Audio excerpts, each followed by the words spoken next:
Hey y'all, welcome back to Doug's Cars. Today, something brand new, the 2021 Ford Bronco Sport Outer Banks edition in this lovely Area 51 paint job. I don't usually do new car reviews, but I had to jump at the chance for this. This is something we've all been waiting for a while. I personally have always loved Broncos. I had a 93 XLT in full O.J. Simpson spec. And I'm going to say something a little controversial because that 5th generation Bronco is my favorite generation Bronco. And when I was a kid, those first 60s and 70s Broncos, they were just old cars. I just never really cared for them back then. I always preferred the F-150 sized Bronco, and you know, that might be sacrilege to Bronco people, but that's just how I was built. But hey, these are cool. This is you know, a small crossover platform, also for the Escape. And this one has the turbo 3-cylinder engine, which means it sounds pretty good because 3 cylinders, half of 6 cylinders, and they sound really nice compared to a 4-cylinder. So these were announced last summer or so, and you could order them online, and they were announced at the same time as the larger Bronco, which is not full size like the one that I prefer from back in the 90s, but it's built kind of on a Ranger platform. And so if you really like the early Broncos, that's great.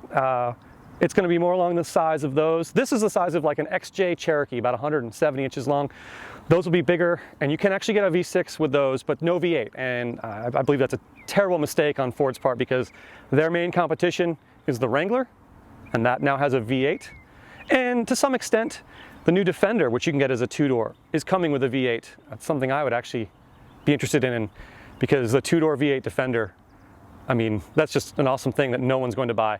So back to this, like I said, it's a 3-cylinder turbo, about 181 horsepower, I believe, 171 inches long, and you have several option trim levels in this. This is one of the higher packages, the Outer Banks. This is not a regional brand, although it would sell well in this area because everyone around here goes to the Outer Banks on vacation.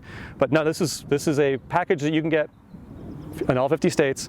The top level trim being the Badlands, which has the Turbo 4 with about 245 horsepower. It's the only version to get those. It also gets some trick rear differential modes, so you have more of a true off-road capable vehicle, although this can handle itself pretty well off-road. It's a pretty good package, but the rear end is only going to engage if it actually starts slipping. And this has several GOAT modes as well. I'll show you those when we get inside the vehicle. So I'm just gonna grab the handheld camera now, walk around a little bit. I'll show you some of the cool stuff. I'll hop inside, take a look at some of those things, and then let's take it for a ride. All right, let's start our tour of the outside of the vehicle. As you can see, it's in this Area 51 paint, which is like this bluish gray. It's really a really cool color, and you obviously have the white Bronco logo here in the front, fog lights down here, and this light bar that lights up. Got the wheels with the Bronco in them. It's not the Mustang, it's the Bronco. And then you have these decals here, which actually are reflective. They must be like that 3M reflective tape. You have a stepped up roof. This vehicle does not have a sunroof, but if it did, it would be up here, of course, but you have a stepped up roof giving you more headroom in the back seat, which is just a great added benefit. Nice big rear lights here, the Bronco Sport logo back here, and then something that's just amazing is you've got the glass in the door, so you can pop the glass only and reach in and out for things. You've got the Easter egg, little mountains right here, and then the old school Bronco on the glass. It's not a giant opening, but still you can put things in and out of there without having to worry about opening the whole hatch. And then this opens, you can see there's the rear view camera. This opens normally. My personal favorite, and this is second favorite, is the clamshell tailgate, like a lot of Range Rovers have and BMW X5s have, because then you can still sit on it. But this is a pretty nice way to do it. Another little Easter egg with the Bronco there in the middle of the lights. It's got these great little cargo clasps here that also will prevent them from falling out. Got your 12-volt socket and more cargo clasps. Now this is one of the cool features, because this is meant for people who use this outdoors. This turns on these 2 adjustable lights here in the cargo door, and you can move them out like this even. So if you were, say, setting up a tent here or just unloading at night, you've got these. They're really bright. They work really well. So that button is right there. And then under the floor, you have to kind of lift up from that lip. You've got a spare, and some other assorted storage space. But nice, like vinyl covered plasticky floor with these 3-spoke bumps that will keep things from sliding, obviously matched by these rubber mats here on the back of the seats. So Fords for years have had these really cool buttons that you can unlock and lock the vehicle with, and these are actually in this piano black panel here. Oh, this is something I noticed the other day on this Ford Connected here. These up and down arrows, I mean, is it just to tell you how the window works? If you know what those are for, let me know, and why they're etched in the glass. Another thing that's etched in the glass I noticed is this, accessory ready, pointing at the roof rack.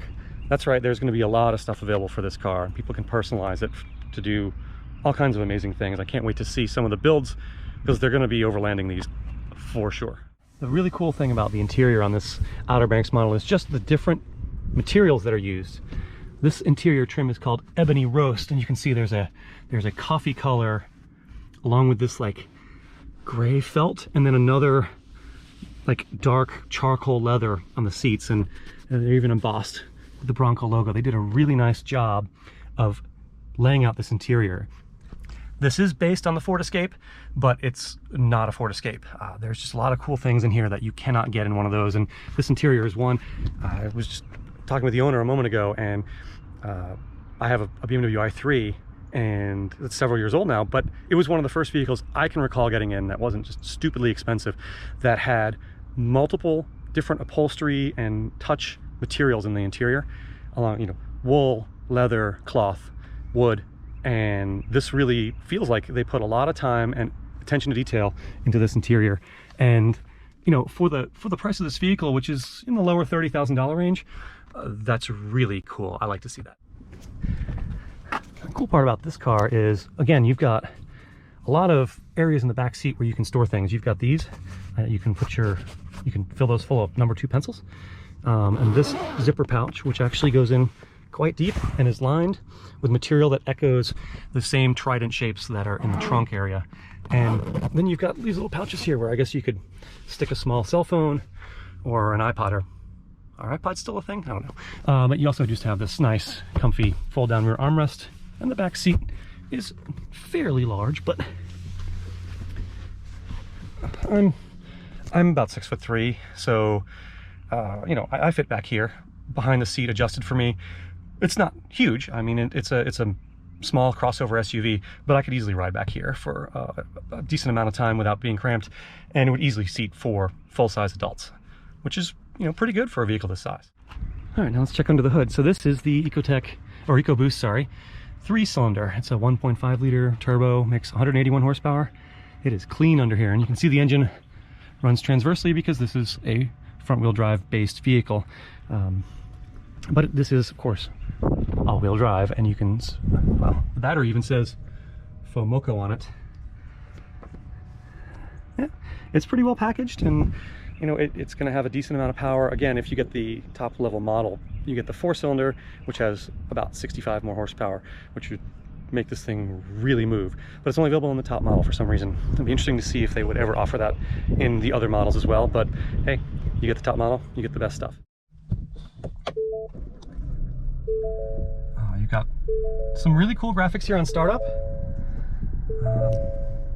That actually should do a Bronco as well.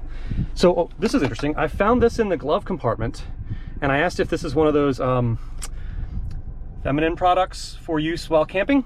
But no, this actually came with the car, and it's designed to slip into the fuel filler in case you're using a gas can. I guess in case you've run out of fuel and you want to refill from a gas can. So again, this is a very nicely laid out interior. You've got the full color screen there that does the startup thing.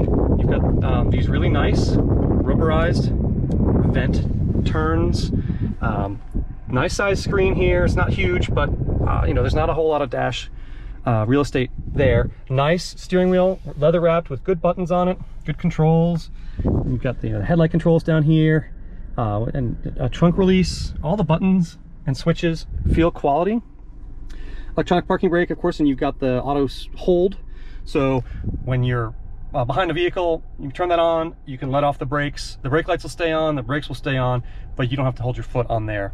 And once again, this is the GOAT mode switch, which if I turn, will show you the different modes. So you've got normal, sand, and of course graphics for each, and it turns the traction control off, as you can see.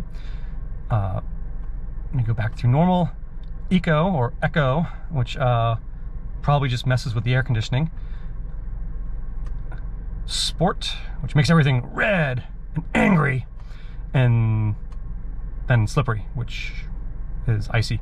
So again, all these modes, I think Land Rover pioneered these, and Ford had them for a while. So you know, my Discovery has similar modes, even though it's you know, 15 years older than this vehicle, and they're pretty common in a lot of SUVs nowadays. It's just nice to see them in kind of what's more of a crossover that's trying to be a bit more off-roady. And I think they've done a pretty good job. I know the Bronco Sport has been controversial with Bronco diehards, but you can look at it this way. The fact that 18% of people have ordered the new, bigger Bronco with the 7-speed manual transmission is fantastic. I love manuals. But like the Cayenne for Porsche, that's how they made their money and how they kept the 911 a viable car. This is going to sell well and bring forward quite a bit of income stream, which they can then use to do the more enthusiast-oriented, larger Bronco. And that is a more enthusiast-oriented car. The friend of mine who has this had bought a Honda Element new about 11 or 12 years ago. Loved that vehicle. But the tech is just terrible on that. I mean, it was like a 2009. But to find something else that has that essence of like a boxy vehicle that you can get dirty, but you're not going to be rock crawling in, but you can store stuff in, and it just has plenty of room, it's been kind of difficult at that price point. And this is one of the first vehicles I think that's managed to achieve that, again, at a lower price point. I mean, you can get a Defender and have that kind of space, but you know, they're 80 grand. So this is, I think, a great option for him when he got rid of his Honda Element, was to get this. Again, it's got the part-time 4-wheel drive, much better tech, and you know, it's still a fairly fuel-efficient vehicle for what it is. A 3-cylinder is not going to be terrible on gas, and that's a requirement for a lot of people. All right, let's take this for a drive. The rotary drive selector, which is common on all new Fords. It's got a nice commanding view over the hood, and you see the hood. It sticks out.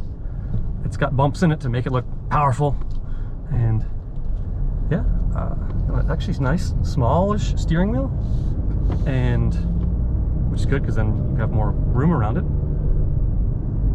I'm right now in the regular mode, so let's see what happens if I put this in sport mode. Okay, it went red and got angry, so let's see what happens here in traffic. Let's check out the acceleration. Yeah, that was just a little bit of throttle. I was nowhere near even half throttle, and it's definitely peppy. It moves out in traffic. The high hood is interesting. I haven't driven anything like this in a while. It's kind of cool to see the front of the car and not just have it drop down and be nothing. It's quiet. The air conditioning works fine. We're going on here at 45 miles an hour, and you wouldn't know that you're in a blocky off-roady looking SUV, which is nice. You can still have that kind of thing and not have it be like a 73 Blazer where you'll hear everything. Goes over the bumps nicely. Let's take it on the highway and see what happens. So we're about to get on the local highway here.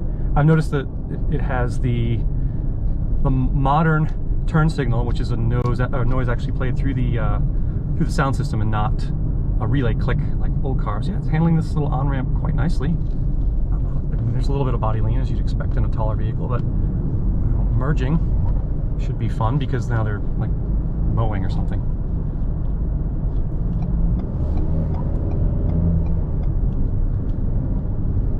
Yeah, this is a supremely comfortable vehicle. I could see, I mean, you've got a power adjustable seat with lumbar.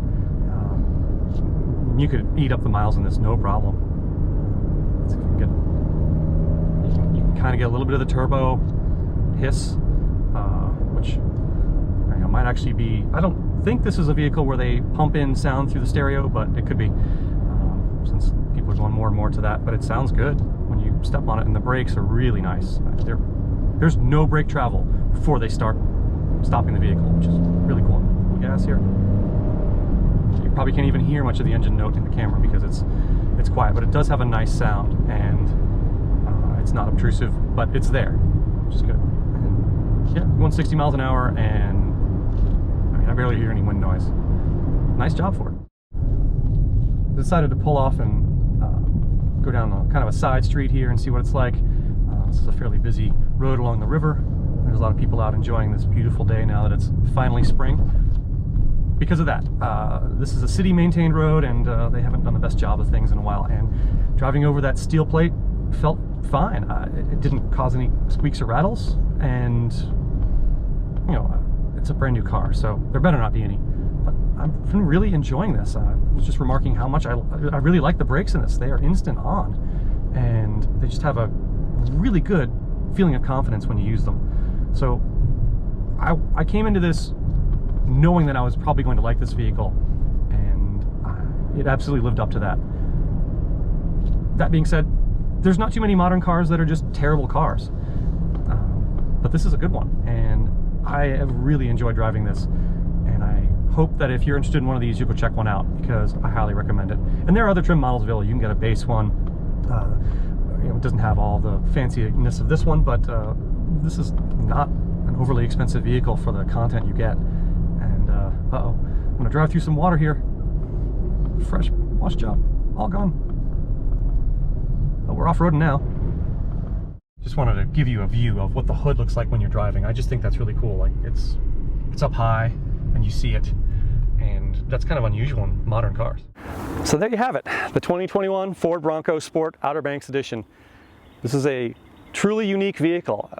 Just people are wanting this size car, and there's a large group of people that want something that looks more rugged, a little more off-roady, and I think there's a huge market for this. They're selling every one they can get, and vehicles that don't look like egg-shaped SUVs, which is pretty much all you can buy anymore. So I hope you enjoyed this.